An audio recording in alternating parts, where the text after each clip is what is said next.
Hi everyone, and welcome back to Minds and Machines with me, Dr. Josh Redstone. Alright, so today what we are going to do is begin circling back around to the Turing test. Do you recall in the Turing test lectures, I mentioned that the Turing test can be thought of in a number of different ways, right? The Turing test is, of course, Alan Turing's replacement to the question, can machines think? Instead of asking that question, we should ask what happens when a suitably programmed digital computer plays the imitation game well. Would we say that it thinks, right?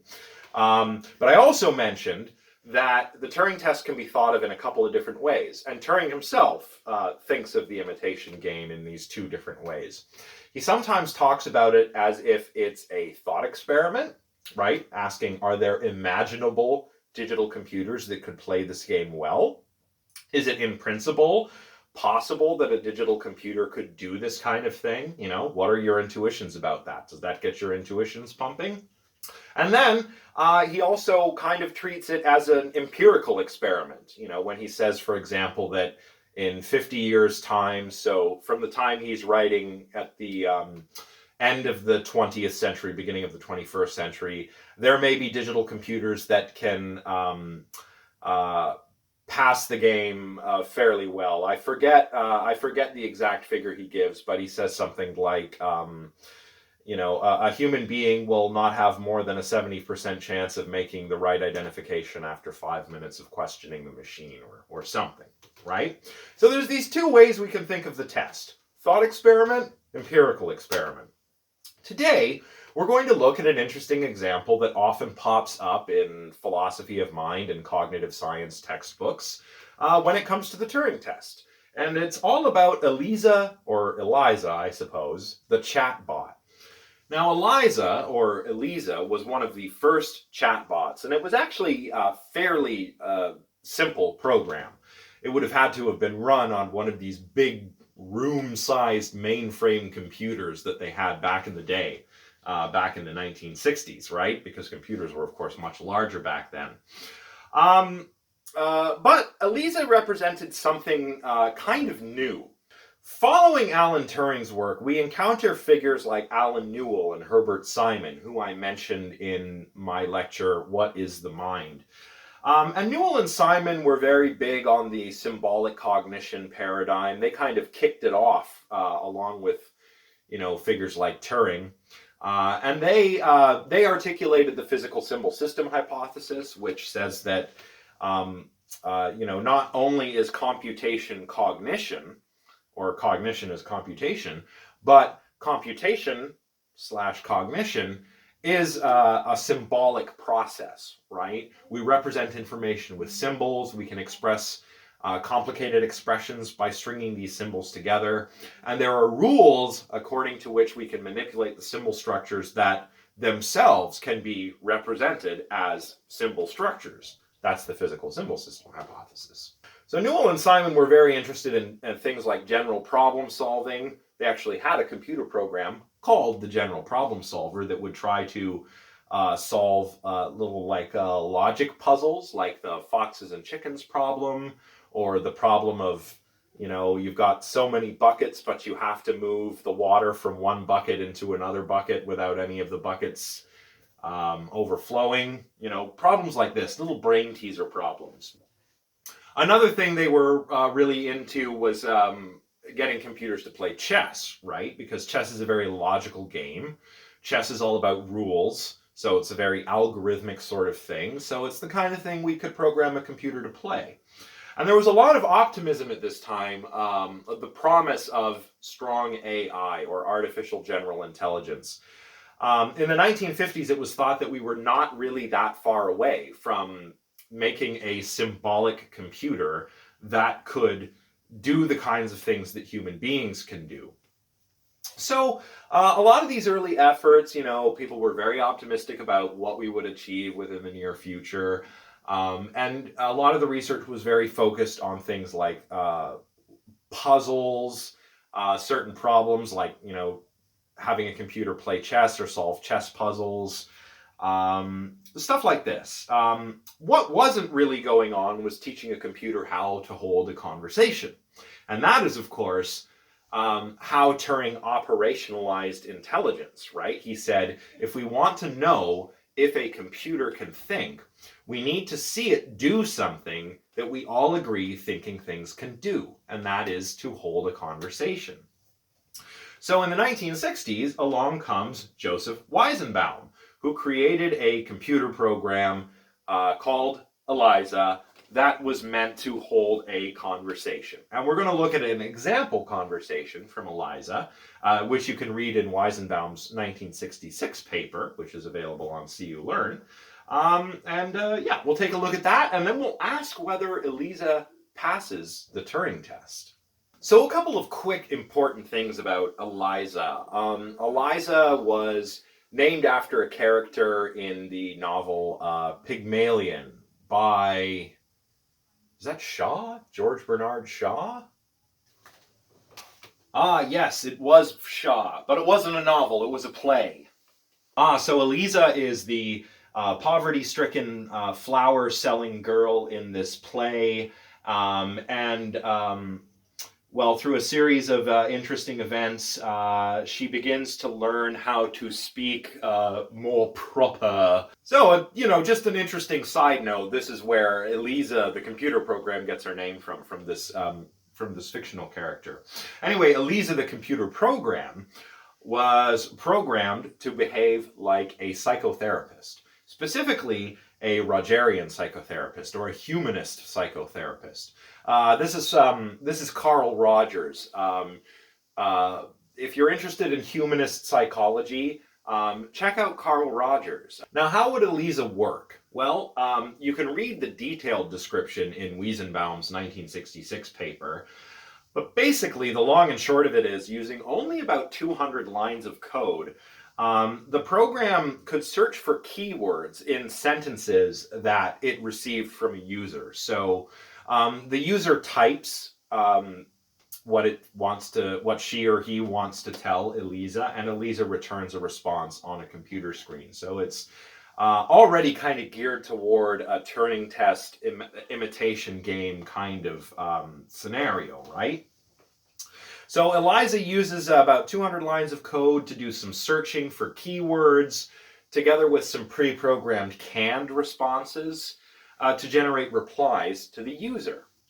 Here's a famous example you often see quoted in textbooks, like I mentioned earlier. This is an exchange between a human, who is actually Weizenbaum's secretary, and ELIZA the Chatbot. So the human says, "Men are all alike." And ELIZA replies, "In what way?" Human: "They're always bugging us about something or other." ELIZA: "Can you think of a specific example?" Human: "Well, my boyfriend made me come here." ELIZA: "Your boyfriend made you come here? Question mark. The human replies, "He says I'm depressed much of the time." ELIZA replies, "I am sorry to hear that you are depressed."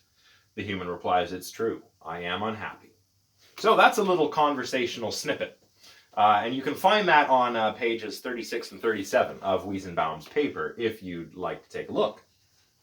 Now, towards the end of his paper, Weizenbaum remarks, quote, "Some subjects have been very hard to convince that ELIZA, with its present script, its computer program, is not human. This is a striking form of Turing's test. What experimental design would make it more nearly rigorous and airtight?" Interesting. Well, so at the time, the people, at least some of the people, including Weizenbaum's secretary, who are interacting with ELIZA, are convinced that it's human and are sort of reluctant to accept that they're not talking to a human. So it seems like ELIZA has passed the Turing test. But what do you think about that? That is the question I want to put to all of you, and really, rather than lecturing for very much longer today, I'd kind of just like all of you to think about this and reflect on it. ELIZA is only able to do a very rudimentary kind of conversational behavior, right? ELIZA just has relatively few lines of code and a number of canned responses programmed into it, so that it's not going to be very flexible in conversation. You could have a conversation with ELIZA, the kind of conversation that you might want to have with an actual human psychotherapist, But if you wanted to talk about something else with ELIZA, I don't know, playing chess, ELIZA probably wouldn't fare that well. And probably I'd be willing to bet that all of you out there who have grown up with much more sophisticated kinds of computer programs, chatbots and otherwise, would not be convinced that ELIZA passes the test. I mean, is ELIZA really behaving intelligently? It can hold a rudimentary conversation, but it's doing this from a script. Not like a script that it's reading off of, like an actor in a play, but a computer program. And computer programs are really just, in this case, kind of like a big collection of what we call production rules or condition action rules. If condition X obtains, then do Y, right? If the human says, I am unhappy, reply, sorry to hear you are unhappy, right? That's an example of a can response. And ELIZA is just these production rules, basically, which fire when certain conditions are met. When a certain input comes in, a certain predetermined output goes out. So, ELIZA's having a rudimentary conversation, but ELIZA, at least my intuitions tell me, is not passing the Turing test. It seems to me like what ELIZA is doing is actually using a bunch of very dumb, dumb, air quotes, processes that aren't really cognitive. Processes like the canned responses and production rules that I just mentioned. I mean, one of the requirements that Turing sets out for a machine to play the game well, to play the imitation game well, is that it has to be able to have a flexible, what we would call domain general sort of conversational ability, right? We saw this in the example conversations in Turing's paper. We can ask the machine about chess problems, about writing sonnets, about any number of things. The same kind of flexibility that we show with our conversational abilities, that's the kind of conversational ability that a machine would have to demonstrate to successfully pass the test. And although ELIZA might have been impressive at the time, it certainly does not seem to stand up very well now. And indeed, it's much less impressive, I think, than what something like Alexa or the Google Assistant can do. Even though they're really not all that much more impressive than ELIZA once you get down to it. I want to know what all of you think, so since this is a really short lecture, it would be really cool if you reflect on this, think about it, maybe make some comments down in the comment section, or talk about it, of course, on our discussion forums in CU Learn if you are one of my students. And just as a fun exercise, I've included another example of a chatbot because, we don't really get a lot of example conversation in this paper by Wiesenbaum of what ELIZA can do. So I'm linking you to an interesting article below, which features a conversation between two other chatbots, Alice and Jabberwocky. So here we don't have a human talking to a computer program. We have two computer programs talking to each other. And it's just kind of funny to read it and to appreciate the, on the one hand, the limits of what these chatbots are actually able to do conversationally. And on the other hand, it's kind of fun to see the weird quirks that they have. Their conversation is strange. It's not natural. It sounds kind of funny. And this is a clue that probably a lot of us would pick up on if we were transported back in time and spoke to ELIZA. There are certain things that would probably tip us off to the fact that ELIZA is a computer program. So what do you think? Do you think that ELIZA, or ELIZA, however you say it, do you think that it passes the Turing test? Do you think that other chatbots pass the Turing test? Or do they not meet those requirements that Turing sets out? Or, I don't know, is the Turing test silly? Should we not use this particular test of intelligence to work out whether machines can think? Let me know. So that's it for ELIZA, or ELIZA. I'm not going to talk about this program in too much detail because, frankly, I find the more interesting aspect of this is actually the thought experiment element of the Turing test. And that is what we will talk about next time when we look at John Searle's Chinese room thought experiment. That's a really interesting thought experiment. It comes up all the time in philosophy of mind, philosophy of language, philosophy of AI, all that stuff. So we're going to take a little deep dive into the Chinese room and reflect once again on the Turing test as a thought experiment after we've looked at the Chinese room thought experiment. But as far as the empirical side of things go, it is interesting to note that there is this Thebner Prize competition, right? This is a prize that was established by a fellow named Hugh Thebner in 1990. And it's basically a competition for building chatbots to try to, see if they'll pass the Turing test, right? The first prize is a fancy gold medal and $100,000, and it gets awarded to the programmers of the machine that passes a full version of the Turing test. It's not quite clear what this full version is supposed to be, but in any case, this prize has never been claimed. The second prize is a silver medal that you get if you program a machine that can fool half of the panel of judges that it's human after 25 minutes of questioning. And a smaller cash prize and a bronze medal is given to the third place programmer.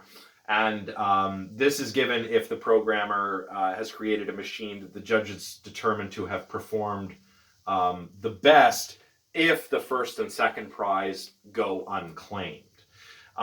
So it's an interesting competition. It's not very scientific, though. So it's not really surprising that the Thebner Prize competition has received a lot of criticism from serious scientists. Descriptions of this event, by the way, if you actually read about a Thebner Prize competition, it sounds kind of wacky. Sundman, for example, a science journalist, reports that the competitions, are disorganized. They're chaotic. The organizers are almost never invited back to participate to the same venue where they hold the venue, which is kind of funny. I mean, think of it, a bunch of computer nerds trashing the conference room at the Holiday Inn. They don't get invited back. Stephen Harnad, who has written a lot about the Turing test and who has formulated a version of Turing's test called the total Turing test, which is meant to answer some of the problems raised by John Searle's Chinese room that we'll look at next time. Oh, hello. Well, Harnad has criticized Thebner's competition for being trivial from a scientific standpoint. That's his words. There are no... There are no actual studies going on here. There are no controls. This is just not scientifically rigorous. It's not a proper experiment. It's it's more like Robot Wars, but with chatbots. You remember Robot Wars? You'd have to build robots to fight each other, and Bill Nye the Science Guy was like the ringside commentator. Go watch Robot Wars if you haven't seen it. Basically, the Thebner Prize competition is like a chatbot version of Robot Wars. It's interesting, it's cool, it's kind of a curiosity. It might be fun to go and hang out with all those nerds trashing the Holiday Inn, but it's not science. It's just kind of fun, popular science. It's not serious academic science. Legendary computer scientist Marvin Minsky even offered his own prize to anyone who could convince Hugh Thebner to cease his competition. Marvin Minsky wrote, I do hope that Mr. Thebner will indeed revoke his stupid prize, save himself some money, and spare us the horror of this obnoxious and unproductive annual publicity campaign. In fact, I hereby offer the $100 Minsky Prize to the first person who gets Thebner to do this. So that was Marvin Minsky, one of the big heavy hitters in computer science. Passed away a few years ago, but this man was a giant in computer science. And he thought the Thebner Prize competition was just silly. Oh, that's it for today. What a short lecture. I actually neglected to put a next time slide on here. I must have been in such a hurry to catch up that I forgot to do that. However, as I've already mentioned, next time we'll be looking at the Chinese room thought experiment. And we're looking at this as a kind of, something further to think about in addition to thinking about the Turing test as a thought experiment. Remember, when we think of the Turing test as a thought experiment, what we're doing is asking whether it is imaginable or conceivable that a digital computer suitably programmed could play the imitation game well. If this is in principle possible, and we use our imaginations and our intuitions, we get our concept, we think about our concepts of things like thinking and machines, and we see if that makes sense to us. When we look at the Chinese room, we'll see that there are some possible problems with doing this, with trying to use the Turing test this way that we haven't thought about before. So that'll be fun. And again, the Turing test and the Chinese room, these are both classic thought experiments in philosophy. Very interesting, very fun to think about. So that's what we'll be doing next time. Today we've looked at using the Turing test as an empirical test, very briefly. But next time, we'll spend a little more time thinking about some more thought experiments. So that is it.